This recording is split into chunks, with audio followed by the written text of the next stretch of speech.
Rural বাংলার লাশ কবর থেকে উঠিয়ে পোড়ানো ব্যাপার ইসলাম কি বলে?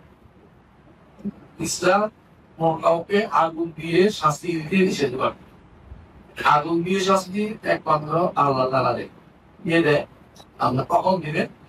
কবরে বা আগুন দিবেন। আগুন দিয়ে শাস্তি দুনিয়াতে দেওয়ার কারো জন্য অনুমতি নেই।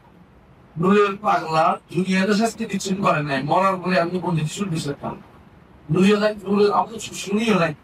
নূরের পাগলার বিরুদ্ধে প্রতিবাদ তখন করলেন না, কারণ মসজিদে মসজিদে তখন কেন তার বিরুদ্ধে কথা বলেন না? সে এত কেন সুযোগ পেল যে রাজবাড়ির মানুষ খ্রিস্টান বাড়ি গেছে, তার ছেলে খ্রিস্টান হয়ে গেল, মানুষরা তার কবর মধ্যে এত বড় কাবার মতন করে বানাই ফেললো।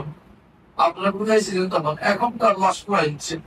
তার বিরুদ্ধে কথা বলা তো খরচ ছিল, কেন বললেন না? তার বিরুদ্ধে প্রতিবাদ করা খরচ ছিল, তার কবর ভাঙিয়ে দেওয়া খরচ ছিল, তৈরি প্রস্তুত করা ভালো হয়েছে। কিন্তু যেটা খুব প্রশ্ন হচ্ছে কি, লাশ পুড়িয়ে দেয়, এটা কোনদিন অনুমোদন করে ইসলাম।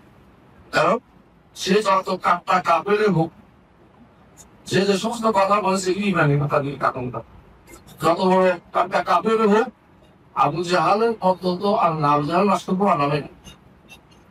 সুতরাং এরা অগ্রস্ত, এদেরকে বদলশীল আপনার এই জায়গা দিচ্ছি তো এদের করতে হবে। এদের তাকে প্রভাবিত না হতে পারে, তাদের ঘৃণা মানুষদের তুলে দিতে হবে, ঘৃণিত এদের কথা মানুষকে বলতে হবে, জাগ্রত করতে হবে, জায়গা জায়গা বলতে হবে, ওয়াসে বলতে হবে, মাহফিলে বলতে হবে, মসজিদে বলতে হবে, কোথায় বলতে হবে, এদেরকে মানুষ সাবধান করতে হবে। এদের কথা আইন প্রয়োগকারী সংস্থার কাছে তুলে ধরতে হবে। আল্লাহ তাআলা তাদের প্রিয়জনকে ভালো দিবে, তারা বুঝতে পারবে ইসলামের ধরে চাওয়ার তোর সামান্য আছে, সে সহ্য করতে পারবে না। ঠিক আছে, কিন্তু পুড়িয়ে দিবেন কেন? পুড়িয়ে দেওয়ার শাস্তি কে আপনাকে করতে বলছে? এই শাস্তিটা উচিত হয় কথাটা, এটাও অনুমোদিত হয়।